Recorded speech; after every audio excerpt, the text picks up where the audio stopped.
American women are asking, where have all the good men gone? Not just the good men, just where are all the men gone? Right. Why are we all just on our own in these bars, in these restaurants? And they are just sat there going, well, look, feminism won, and we're the final product of feminism. And there are no men around. How has this happened? Well, video games have got better and you got worse, so... it's And that's the end of that segment. Thank you very much for watching. that is literally it, but I thought we'd go through it. But that is unironically the issue. But the thing is, it's the lack of self-awareness. Yes. That's the thing that underpins it. It's just like, but we got everything we wanted. How did it have a cost? Is the question that underpins it all. Yes. And it's like, yes, well, maybe you should have thought about this. Maybe, when they were saying you can have everything, maybe you should be like, oh, wow, that's a liar I'm dealing with. Because the answer, everything is, there are no wins, there are trade-offs, you know? But anyway, before we begin, go and check out Firas's Realpolitik show. Obviously, there's a lot going on in the world at the moment, so this happens to be particularly timely and relevant. Anyway, so again, these are not like small places that are publishing these. This is the Wall Street Journal. This is one of America's premier elite papers, right? And this is American women are giving up on marriage. Oh, other women giving up. I don't believe that. I can believe that American women in their 20s are giving up on marriage. No. Why are they giving up on marriage? Is it because women don't want to get married? No, it's because they can't find men. And I don't even mean like good men. Look at the way it's framed. Major demographic shifts have put men and women on divergent paths. Okay, like, I love that this. Oh well, the God has ordained it that there will be a divergence here. It's not there wasn't an active attempt to make this happen. There is a fundamental problem with this headline. No. Major shifts put on women on the same path. Well, and that's what led to the disaster. Divergent paths for what they were supposed to be. Like they were meant to converge, but instead now they've gone in a different direction. But look at the framing though. That's left more women resigned to being single. Oh well, the number. What about the men? Are the men not resigned to being single as well? But anyway, so we'll go through this because it's just remarkable, right? So Daniel Cox, the director of the Survey Center of the American Enterprise Institute, conservative think tank, says the numbers aren't netting out. More women than men are attending college, buying houses, and focusing on their friendship and careers over dating and marriage. And this is just one of those things now. So over half of women, single women, believe they were just happier than their married counterparts in a 2024 survey. And just over a third of surveyed men said the same. So most men don't think they're happier than married men. But the women are starting to think, well, maybe I am. It's like, okay, but why? Yeah, because of the relentless propaganda. But yeah, I mean, there is that. But if that's the case, what are we talking about? Why are you sat there going... Why are you complaining about it? Exactly, right? They've got loads more data. A 2022 survey showed that single adults, 34% of single women were looking for romance compared to 54% of single men, down from 38% to 61%. Okay, maybe a lot of women are just dropping out of it. A rise in earning power and a decline in the social stigma for being single has allowed women to be more choosy, said Cox.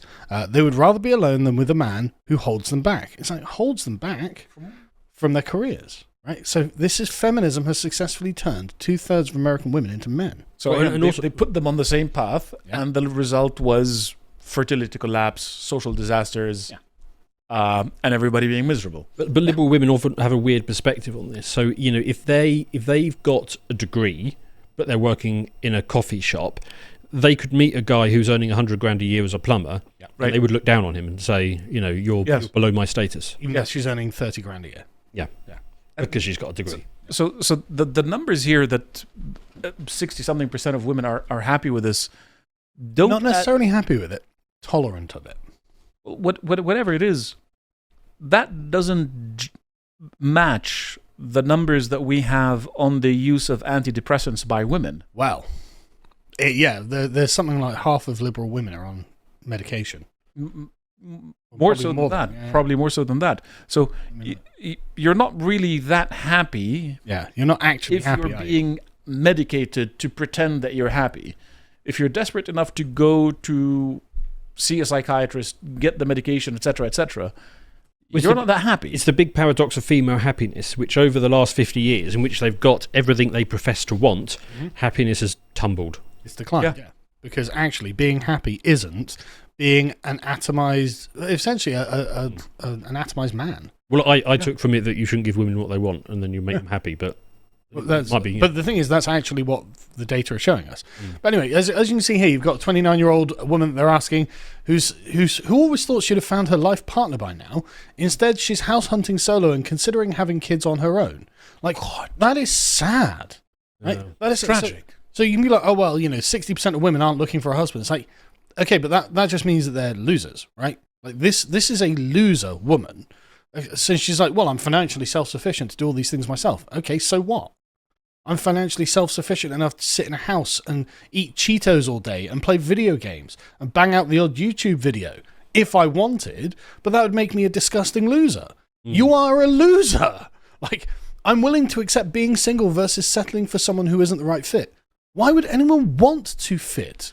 What? You don't have a space in your life for anyone else. Yeah. You're just some incel, basically. You are the female equivalent of an incel. And so it's just like, okay, she sees her plans for an independent future as making the best of a lousy situation. I don't want to sit here and say I'm 100% happy, but I feel happier just accepting my reality. It's mentally and emotionally a sense of peace. So she's probably taking antidepressants. And she's just going, yeah, okay, well, I'll never find a man. It's like, we need a term for that. Because incel works for men because women control sexuality, but men control... Off-cells? No. Only fan cells. Well, no, she's not even an OnlyFans. But men control commitment, and that's what they can't get, is commitment. Yes. So we need something that combines commitment with something. Yeah. And this really is the issue. Like, they have been given everything through the magic of feminism, right? Yes. They've been advanced up the career hierarchies. They are... I mean, if you send... there have been studies to show that if you send the same CV to companies with men's names or women's names, they'll just be biased in favor of the women's names because this is how the culture has gone. Yes. And so it's right, okay, you've got an environment that is just genuinely toxically against men being the breadwinner. And so it's created a generation of women who are just singletons. And like, I think I might just become a single mum and get a sperm donor or something. It's like, you are mad if you think this is what you were meant to have. Yeah. And the fact that you're here going, well, I'm not happy, but I guess I'm just going to carry on. It's like, you could change. You don't. She's 29. She still has options. Exactly. She still has time. In 10 years' time, it's going to be even worse. Yes.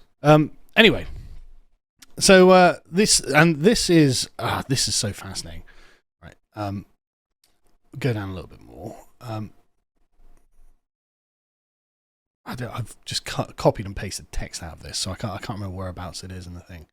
But anyway, what was the gist of the point? The gist of the point is, yeah, there we go. Yeah, the share of women who are 18 to 40 who are single, that is neither married nor cohabiting with a partner, was 51.4% in 2023, which is up from 2000, which was 41.8. Wow! Right. A 2023 survey of college-educated women found that they blamed half of them blamed them being single largely on inability to find someone who meets their expectations because women marry up. Right, so women have not developed the kind of culture required for them to find husbands, right?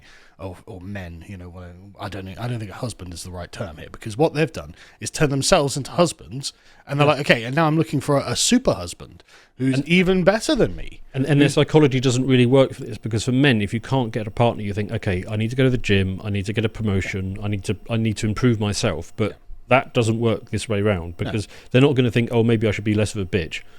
It's not even necessarily being a bitch, right? A lot of these might actually be quite nice, but it's about status, right? It's about status. It's like, oh, I've outstatused all of the men around me, and unless I'm like some sort of giga babe who looks incredible in a bikini and I'm 22 and unless I'm that, then the men who are at my level or above, well, that's what they're going to find. Yes. Do they want a woman who is actually challenging them for status, or do they want arm candy? Right, and I mean, we can see who Jeff Bezos is. Men want peace and calm, right? At the end of the day, that's a fundamental part. Sure, a stable life. I asked AI what the female version of incel was, and it just said, "Oh, you've already got the word. It's spinster." Oh, yeah, fair point. Spinster, yeah. Wow. Yeah, but apparently the Chinese have also got a word, xingnu, leftover women. Yeah. But no, I think spinster's the right one. Because these women just cannot find a man who will commit to them because their status is too high. And so the consequence of feminism, raising the status of women in the work environment, Well, has meant certainly their perceived status. sure, but also economic status and educational status, right? Yeah. So it is actually their concrete status, like the real status they have. It's making them very. Well, a liberal arts degree probably doesn't have any actual value, but they perceive it very highly. But most of them won't have liberal arts degrees. Most of them will have like business management or something. Like advertising, marketing. They have a job where they sit in meetings for 7 and they hours a send day. emails, right? That's their job, and I'm sure they do something, but they're going to be getting 100K a year, and the men are just like, hey, but I'm on 60 grand and I'm a software engineer or something, like I can't compete because the economy has been rigged against me, and the entire civilization has been rigged against giving men status, and this is what these women are starting to realize. So yeah, they say they blame their inability to find someone who meets their expectations, showing that they haven't changed their culture and their expectations in alignment with the new changes in society that have come about. As in, okay, but I was going to marry some, Giga Chad billionaire, wasn't I? It's like, yeah, well, I mean, they're quite thin on the ground, sorry. In fact, it's pretty much Jeff Bezos that meets that criteria. Maybe Mark Zuckerberg, he's a bit Chad these days, isn't he? I'm actually up for doing a Lads Hour where we just get female naughty literature and just read it. I mean, maybe one day. But the point being is that they're just like, well, I'm just not going to find someone who satisfies me. It's like, okay, but you need to realign your expectations. You're the husband now, right? What are you looking for in a husband? Do you want someone to take care of the kids? In a wife, do you want someone to take care of the kids, look after the house? Well, then you don't want him to be the kind of guy who features in women's literature, right? But if the kind of guy that features in women's literature is the only kind of guy who gets it going for you because of the way that nature has made you, then what you're living in is a massively artificial bubble. Yes. And basically, You're living in a fantasy. You're living in a fantasy, but it's also completely artificial that we've made this come about. And so you, in 30 years' time, will have just self-selected yourself out of the gene pool.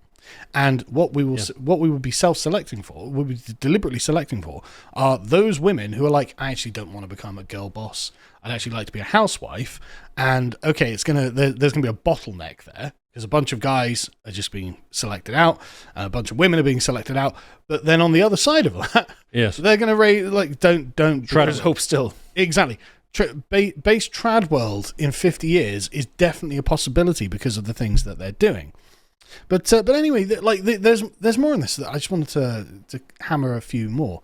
Let me see if I can find it. It's a really long article. There we go. Right. So you've got Katie here, who's 30 and runs a leadership coaching startup out of New York City, and she's like, maybe we're doing it wrong. It's like, Can we have a quick look at Katie? Is that all right? Is this Katie? She's perfectly normal looking woman. Reasonable. Yeah. Like there's no reason she can't find a boyfriend, right? On her looks, anyway, right? So why is she turning into a spinster? But anyway, she spent the first half of 2024 going on 3 or 4 dates a week with men she met on apps, which obviously is not great. By the end of the year, she'd ramped down the search, calling it the only thing you can put 10,000 hours into and end up right where you started. True. Many of the men Katie met, she said, seemed either turned off by her ambition or weren't career-oriented enough for her. It's like, okay, but you don't want to be a wife. That's the thing. You're trying to be a husband. Mm. And the men you're matching with some sort of Chad guy who earns 6 figures going, oh, he doesn't want to be my wife. Yeah, well, of course he doesn't want to be a wife. And also, you're 30. If he's a Chad guy with 6 figures, why isn't he picking somebody beginning with a 2? Yeah, well, that's another good question. And so literally, she felt discouraged by just how many of her male friends similarly said that they expect their future wives to prioritize their families over their jobs. Why does she think she should be prioritizing her job? What is in her mind? Well, it's obviously pure feminism, right? Yep. And in 30 years' time, okay, maybe she's still got her office cubicle, whereas her friends are going to have grandchildren and kids. Yeah. They're going to have family barbecues. Who's the winner? Yeah. Absolutely. They're going to have family barbecues. They're going to have companionship. But for Alicia Jones, not having to depend on this, there's another one further down here called Alicia Jones. Again, they spoke to loads of these. There we go. There's Alicia Jones. Again, not a hideously unattractive woman or anything. And she says that, well, not having anyone else to financially depend on or split rent with is the worst part of being single. It's single, especially with the threat of layoffs.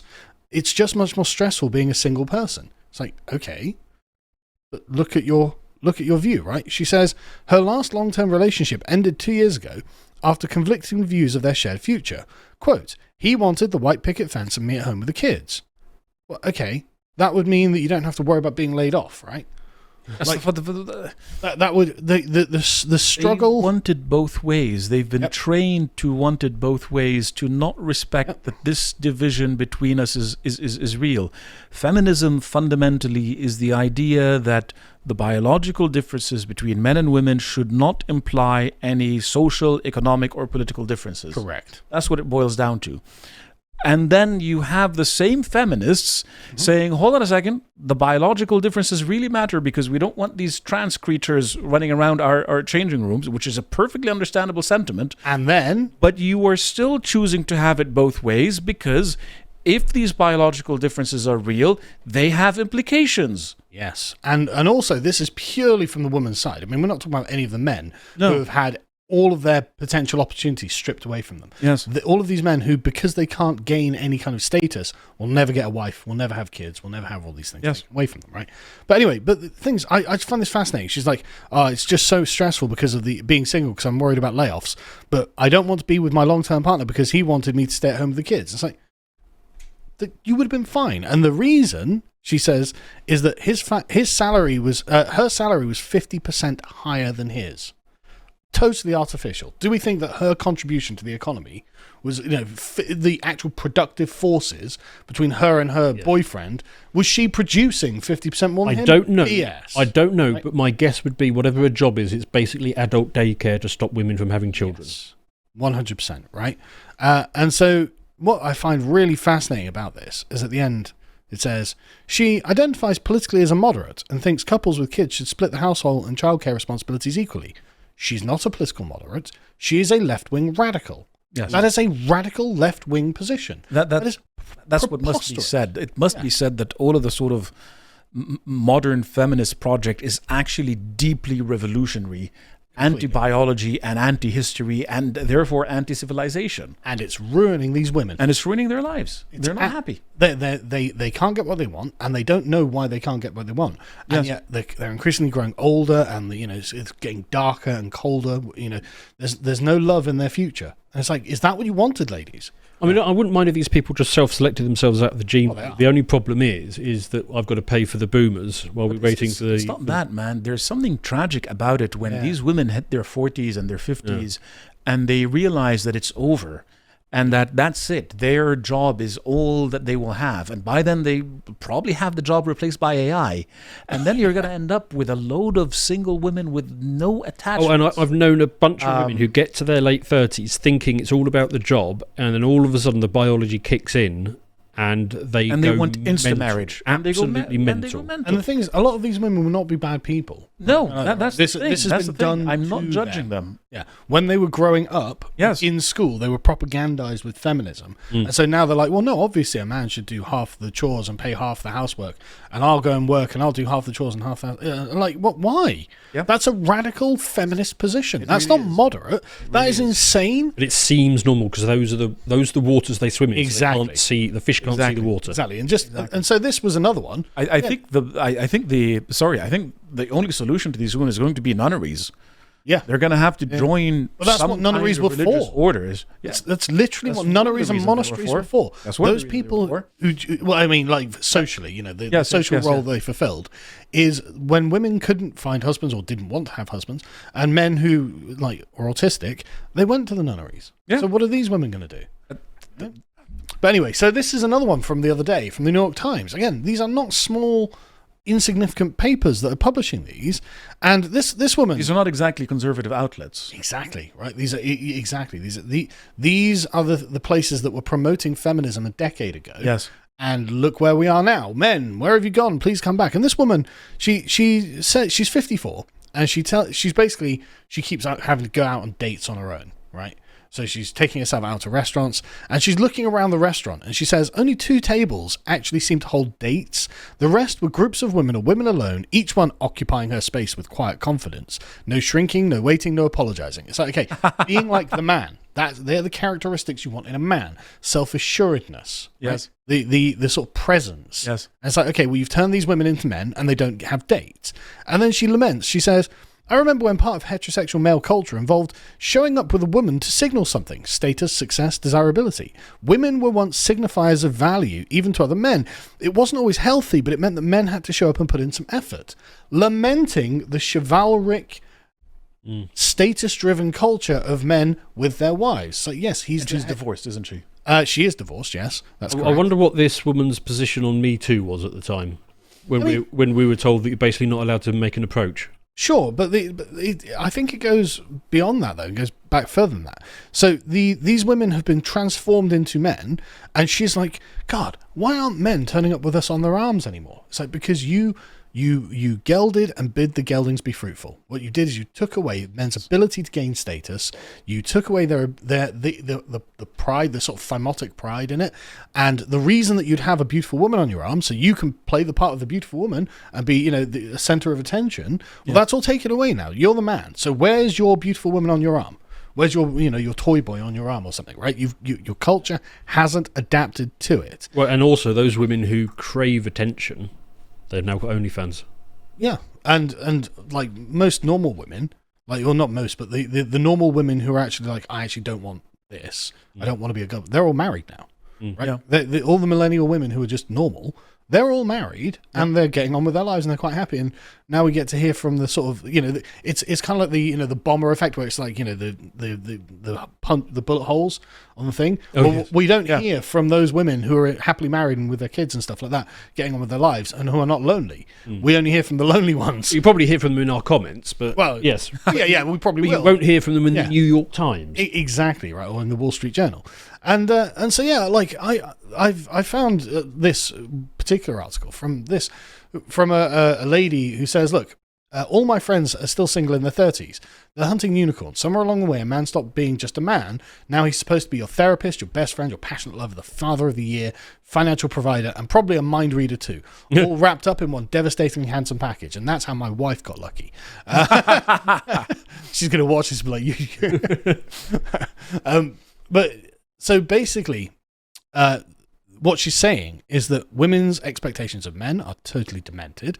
Yes. Their status is too high, and men are just, and as the other woman was saying, look, they're just self-selecting out of this because it's a very difficult game to win, and it's probably not worth the hassle. And so, okay, we've created a generation of spinsters and monks. What are we going to do with them? What a tragedy. Yeah, well, it was inevitable that feminism was going to do this. Yeah. Completely inevitable. Well, the left had to remove themselves from the gene pool. I mean, it's just exactly. For it. Yeah, exactly. It's going to take like sad because a lot of them are genuinely talented. There's something spiritually wrong with them. Yes. And to be fair to the left, even if they do somehow get married, they've still got abortion. So they've got multiple layers of defence to make sure they don't make it into the next generation. But it's the earning potential. I mean, I've come to the point where women just shouldn't be out earning men. It's just not fair to the men. Like it's one of those things that it's just like, you can't say that. No, I'm going to say that because it isn't fair to the men. Men should be, for the status and the dignity that they have in society, they should be the primary providers for the family. Which would have the ancillary benefit of driving up female happiness. Exactly. It's what's required to make women happy. It's what's required to make children well raised and well socialized. And you also end up, when you have too many single women, the women who choose to have children end up facing a lot of difficulty because they don't have a proper social setting for them to function in. Yes. That there are all kinds of jokes about how women keep talking to each other and chatting to each other. I was saying this to my wife the other day. When we study these terrorist groups, the influence that we can never understand is the influence of women. Because all of these wives and sisters and so on form their own networks. And that ends up affecting how the group leadership ends up being composed and what decisions are made. And they end up having, in these highly segregated societies, enormous importance. Like in Saudi Arabia, you have universities named after somebody's favorite aunt because she did a great job of keeping the family together. Yeah. And had this massive influence as a matriarch. And if you say one word against her, you're The in thing is, trouble. everyone can think of someone in their own family like that if you're of sufficient age. Exactly. If you're, part of the sort of, the boomers had very small families, Yeah. And it's the aunts and uncles of the boomer generation. I've got my on both sides it was 6 kids, Right. on both sides of my parents' family. So I've got loads of aunts and uncles, Right. And I have quite a few cousins, but like my kids only have a couple of aunts and uncles because my parents only had 2 kids. Yeah. So this is why I had as many kids as I could. So you got lots of aunts and uncles. Well done. Yeah, well, that was the That was the point. Yeah, exactly. That was the point. Good and for I you. think it's important. Yeah. And so it just honestly, I've just come to the point where the teleologically men should have the primary role as provider for a family, and everything good about the family follows from that. Yes. And we're all 3 married patriarchs, right? So this, you could say, well, you would say that, and it's like, yeah, but I get to see the good that comes from it. But I have a future. Yeah, exactly. But I can guarantee my have a wife future. and children have a future Exactly. too. Like I know they're happy because I make sure they've got everything they need.